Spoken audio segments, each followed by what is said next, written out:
The most meaningful gifts I've ever given and received were not new. They were secondhand.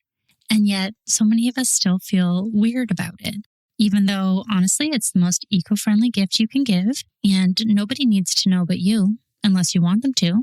So today I want to explore that weird feeling and why it might be time to rethink it. Welcome to Sustainable in the Suburbs, a podcast for the eco-curious who want to live a greener life and are looking for a place to start. I'm your host, Sarah Robertson-Barnes, a soccer mom with a station wagon and a passion for sustainable living. Each week, I'll bring you practical tips and honest conversations to help you waste less, save money, and make small, doable shifts that actually fit your real life. Because sustainable living doesn't have to be perfect to matter, and you don't have to do it all to make a difference.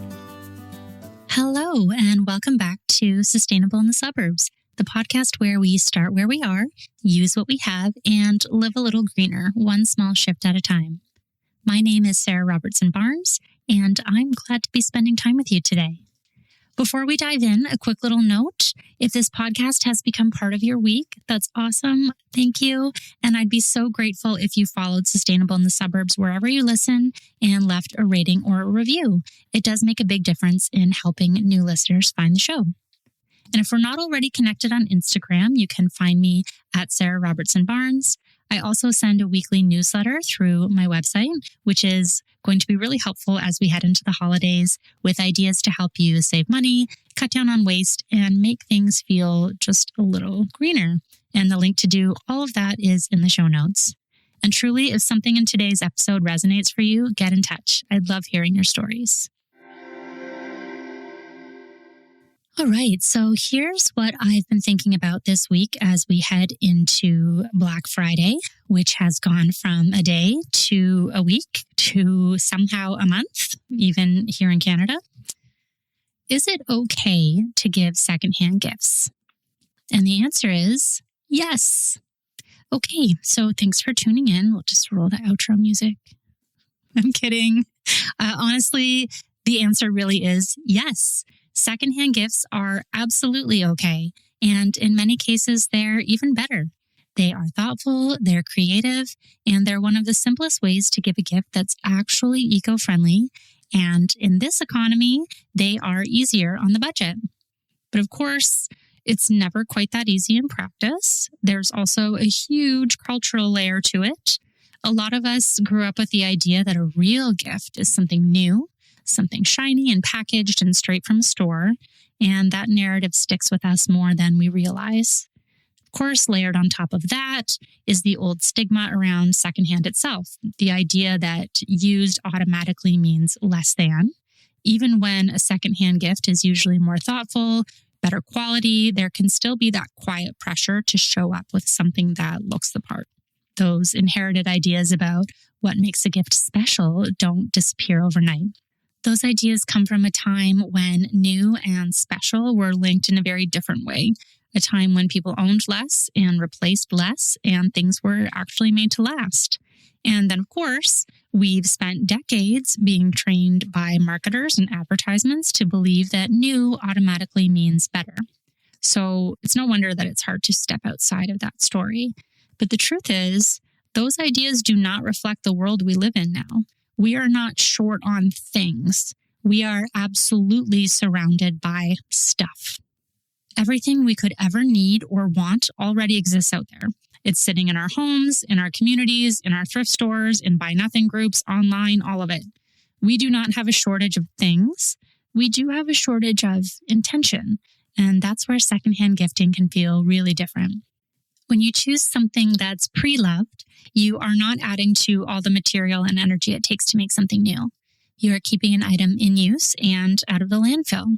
And you're finding pieces that have a little more character, a little more story than anything you could ever put in your Amazon cart. And that's what I love about it. There's usually a reason you picked it. Something in it reminded you of that person, a color, a texture, a memory. Those are the gifts that feel personal, the ones you can't replicate with something straight off of the store shelf. It's choosing something with care and intention, knowing it's going to be used and loved again. And that feels so much more in line with the spirit of the season than anything that comes wrapped in layers of plastic packaging. And on top of all that, when you're shopping secondhand, you're often supporting local causes or community programs. A lot of thrift stores are attached to charities, so your gift is doing a little more good in your community than just being a gift. There's also this unexpected creativity that comes with secondhand gifting. Sometimes it's that one beautiful find. Sometimes it's a few little pieces that come together in a really thoughtful and meaningful way. You're curating, not just consuming. So today I want to spend some time with all of that.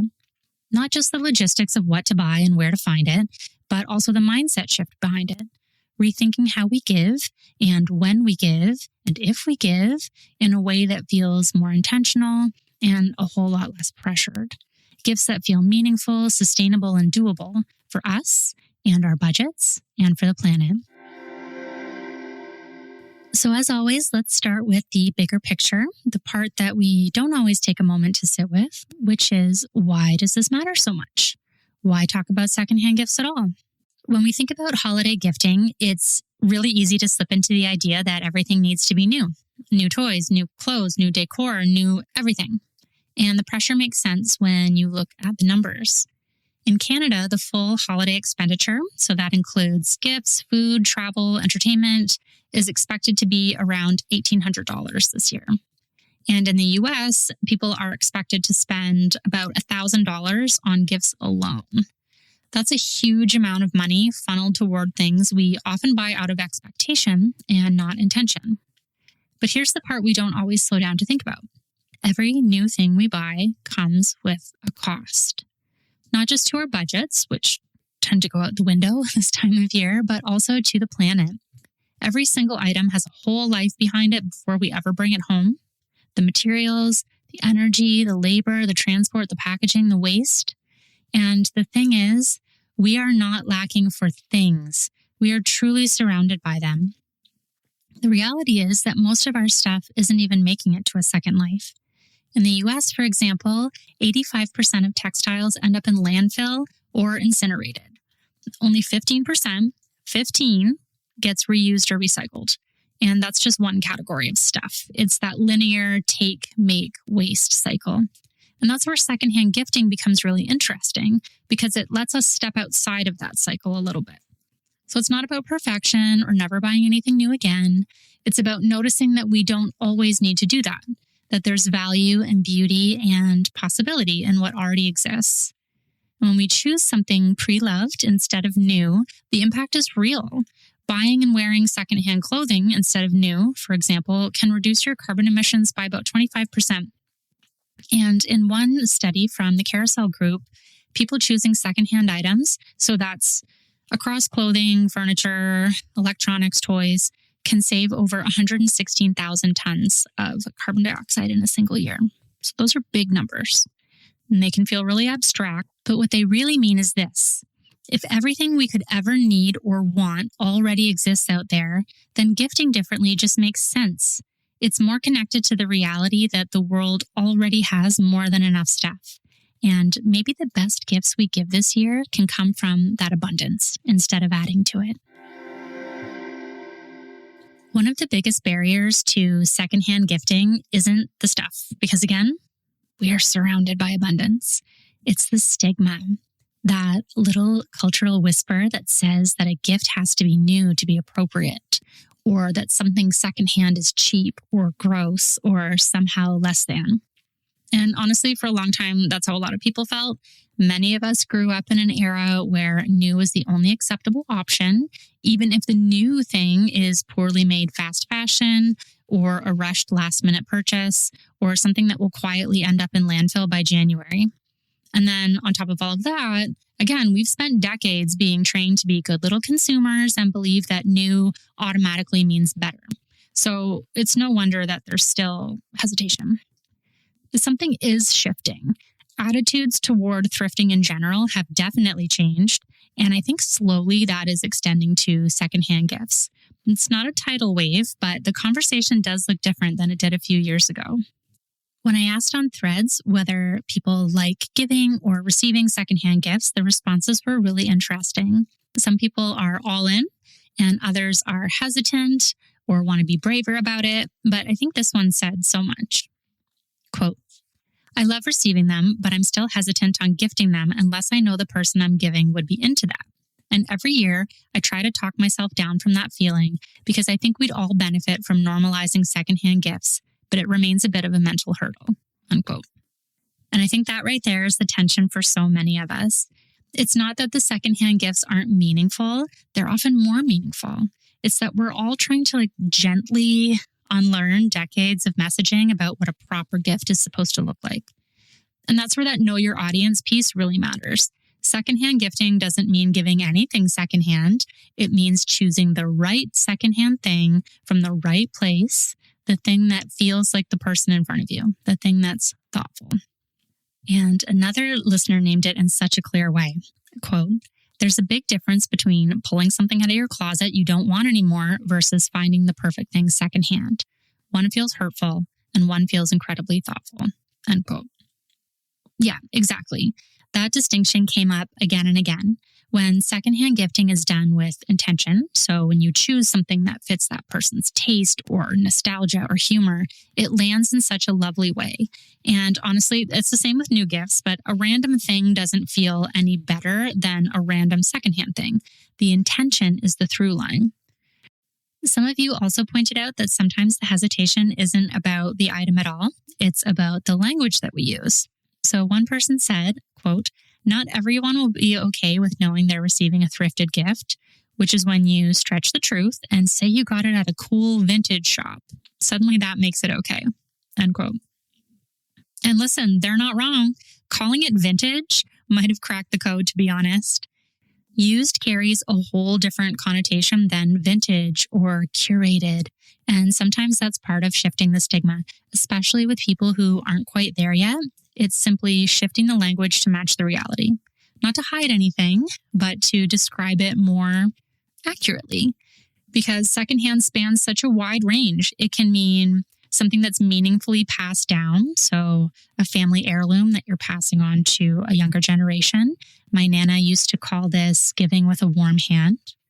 Sometimes it's something intentionally regifted, which, hot tip, if you receive something that you know you will regift, label it right away with who you got it from so you don't regift it back to that person. Secondhand can also mean vintage, like we said, or antique.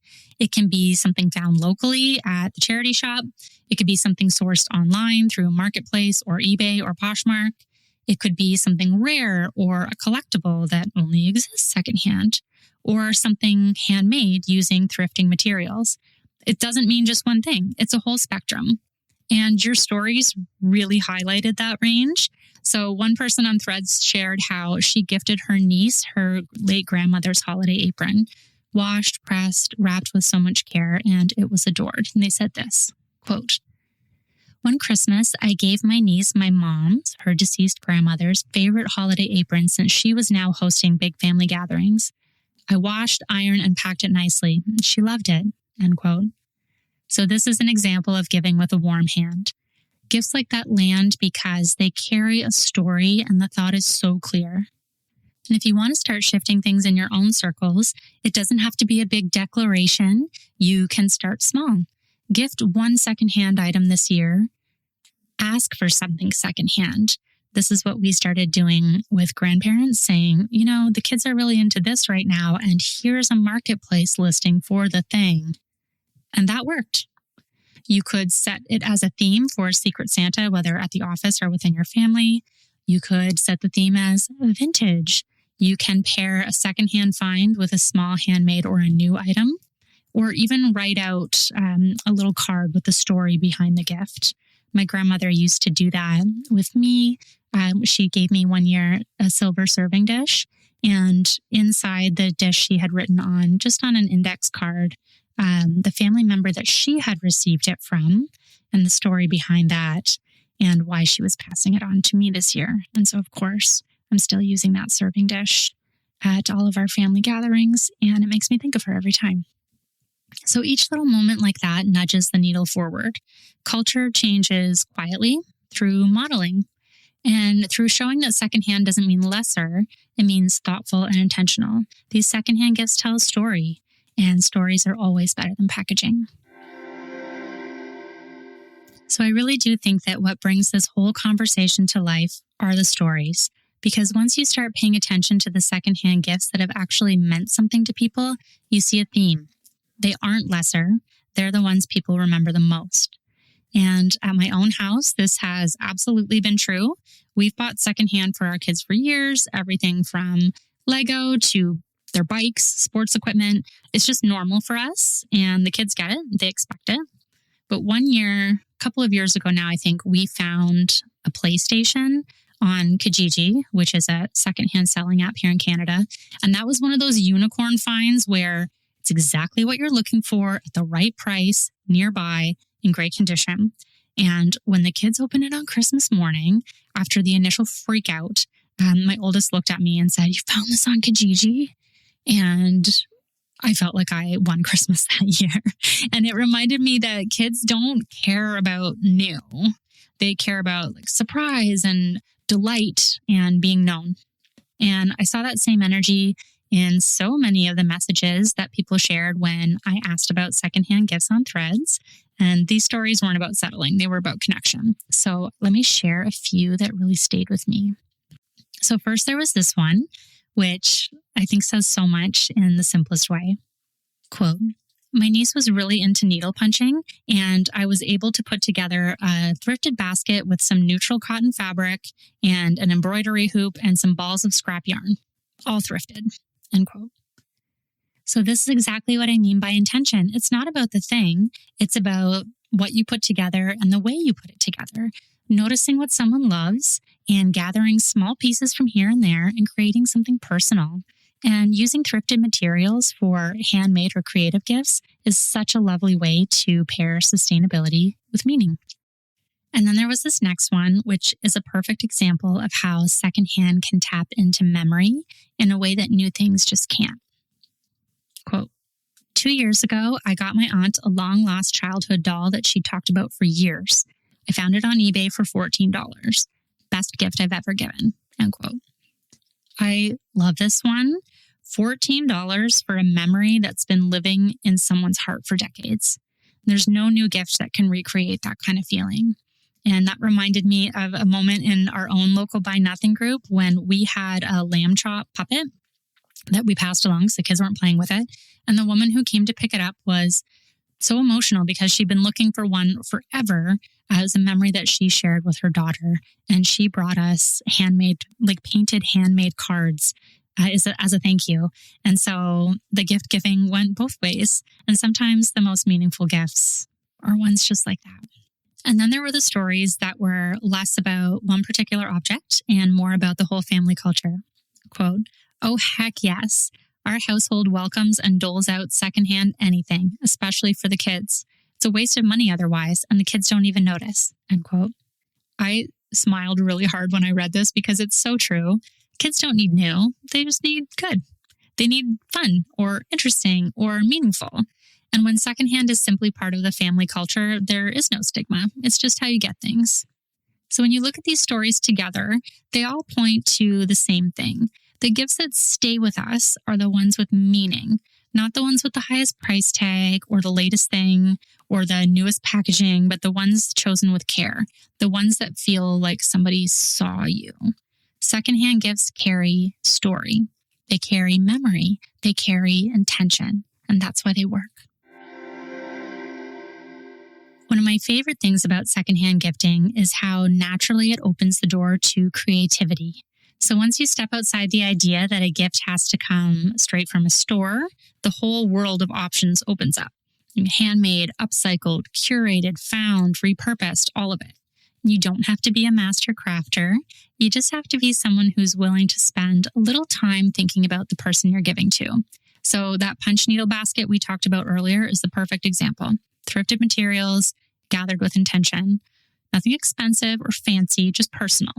And there's so many ways to play in that space. So maybe you find a really cool frame secondhand and pair it with a meaningful photo or a printed quote or a poem.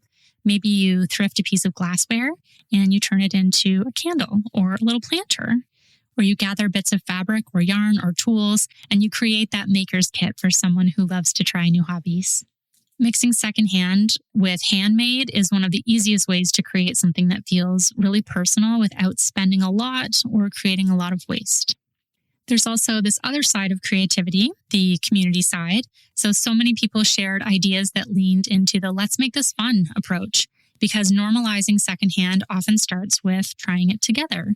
So some families do all secondhand gifts. That's the challenge, becomes a joyful little challenge, almost like a treasure hunt. And you never know what you're going to find, but when you do, it feels like magic. So it has to be thrifted. It has to be green. Whatever it is, you can set a challenge within your own family. Some people set limits. So find one great gift under $20, and it has to be secondhand. And then the shift focuses away from spending and toward like the quirkiness and the story, the surprise. Other folks gave ideas for themes. So a vintage year, a thrift-only Secret Santa. It's got to be refurbished tech or upcycled decor, anything that kind of fits your structure. Themes can make things playful and also level the playing field. Everyone knows the expectations and nobody feels like they're stepping outside of that like weird invisible gift rule book. I also really loved the comment from someone who said that we should also normalize not gifting at all. And there's something really freeing about that, just removing the obligation, letting gifts be about connection and not performance. And that's, again, when communication really becomes key. And honestly, that mindset of I'll give something when it feels right pairs really beautifully with secondhand gifting because it's often opportunistic. You find the right thing because it's in the right moment, not because the date on the calendar demands a purchase. So when you look at all of these approaches, handmade, upcycled, secondhand, challenge-based, not gifting at all, they all come back to the same root, I think, which is intention. Gifts don't need to be new. They need to be meaningful. They don't need to be expensive. They need to be thoughtful. And they don't need to be perfect. They need to be personal. Gifting this way becomes a creative act and not a stressful one. It's a conversation, a little experiment, and maybe even starting a new tradition that feels better than the one it replaces. So where can you actually find gifts secondhand, and what should you get? When it comes to actually finding secondhand gifts, there are so many places to look. And I think the best approach is to treat it less like a checklist and more like an exploration. So different places have different strengths, and part of the fun is matching the right gift to the right person. So I usually start with local thrift stores. I do love a thrift store wander, either in the little community ones and the bigger chains too. These places are full of things that often end up being the most meaningful gifts. So they've got vintage books, quirky mugs, lots of old picture frames, beautiful glassware, puzzles, baskets. Baskets are especially perfect for putting together gifts. And the thing about thrift stores is that the inventory changes constantly. So you never know what you're going to find. So you want to pop in frequently, especially this time of year. They also have tons of decor. So if you're feeling the need to get some more decor or refresh what you already have, the thrift store is the place to be. Then there are consignment stores, which tend to be a little more curated. So if you're looking for someone who has a particular style, maybe it's a piece of jewelry or a bag and a brand they really like, a high quality dish set, something like that, consignment shops can be a really great fit. The selection's usually smaller, but it is more curated. So it takes some of the overwhelm out of the process of looking through everything. I also really love antique markets and small vintage shops. Not for everything, but for those one-of-a-kind pieces that feel like they're meant for someone specific. A piece of jewelry, a vintage teacup, an old map or postcards that tie into a person's interests. Those pieces aren't just objects. They carry a bit of history, which becomes part of the gift as well. And of course, there's a whole world of secondhand online options from Facebook Marketplace, Kijiji, Poshmark, Vinted, eBay, even Etsy has vintage items listed, and each of those places will fill a different niche. I find Marketplace is especially great for kids' items, toys, sports gear, furniture, Barbie Dream House, the Thomas the Toy train engine table, all of that kind of stuff. Lego, as I said, all of the Lego in our house is secondhand. So take a look and you'll really be surprised. On the other end of the spectrum online are buy nothing groups and your local swap pages. And these are the spaces where the stories really live. When someone says, I don't need this anymore, would someone else enjoy it? You can also put up an in search of and see if somebody, oh my gosh, I have that in my house. Yes, please come and get it. I'm not using it. These gifts come with that layer of community connection, which is a little gift in itself. That's where I listed the lamb chop doll from earlier, which connected me to that lovely woman who left us the hand-painted holiday cards. So Buy Nothing is a great place to declutter your gently used items before the holidays to give them the best chance of staying in use and being the perfect gift for someone else. When you're shopping secondhand, it's helpful to think about the people in your life and how each of these things might speak to them. So if someone loves to read, there's something really lovely about finding a vintage hardcover, something with character, a beautiful spine, an edition they haven't seen before. If someone loves to cook or bake, thrift stores are full of cast iron pans, enamelware, cool mixing bowls, serving dishes, pieces that were made to last and often outperform what you can buy new today. For the crafty people, secondhand shops are full of potential. Yarn, fabric, sewing patterns, material offcuts, embroidery hoops, beads, tools, you name it. And from there, you can build something small and personal, a little maker's kit, a starter project. Doesn't need to be elaborate, just thoughtful. I would love something like that, by the way. For kids, secondhand is a dream. Board games, puzzles, doll houses, train sets, dolls, Lego, all of these things clean up beautifully and cost a fraction of the price. Kids do not care that something has had a life before. They just care that it's fun. They care that it feels like something that was chosen just for them. And then, of course, there are the quieter gifts, a thrifted vase with a propagated plant inside, a frame with a meaningful photo, a piece of glassware turned into a candle, little collections of things that say, I thought of you. So whatever direction you go in, again, the guiding principle is the same. Know your person, know your audience. Secondhand gifts when they align with the recipient's personality, when they feel chosen. It's the intention behind the gift that makes it land, not whether it came from the store that sells new or a store that sells everything that came before. So as we wrap up today, I just keep coming back to that moment with the PlayStation on Christmas morning and the look on my kid's face when he said, like, you found this on Kijiji? Because it wasn't about it being secondhand or the PlayStation or any of it. It was about the surprise and the delight. And for me, it was the feeling of being known. And that really is at the heart of this episode. Secondhand gifting is not about doing the holidays better or more eco-friendly. It's about doing them more intentionally in ways that feel gentler on your budget and your energy and the planet, and often more meaningful for the people receiving the gift. So here's your one small shift for this week. Choose just one gift this year to give differently. Just one. Maybe it's secondhand. Maybe it's handmade from thrifted materials. Maybe it's just something meaningful of yours passed along. And if you do try this, if you give or receive a secondhand gift this season, I would genuinely love to hear your story. These moments are how the stigma shifts. They're how we normalize different ways of showing care. So feel free to send me a message or tag me or share this episode with someone in your life who might be curious about trying this too. So next week, I'll be back with another conversation to help you move through the holidays with a little more ease and a little more clarity. Until then, start where you are, use what you have, and live a little greener.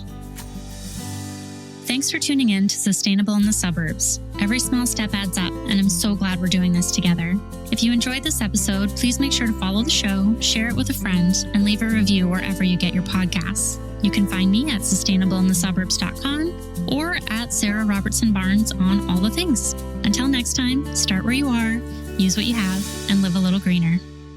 This podcast is produced, mixed, and edited by Cardinal Studio. For more information about how to start your own podcast, please visit www.cardinalstudio.co or email Mike at mike@cardinalstudio.co. You can also find the details in the show notes.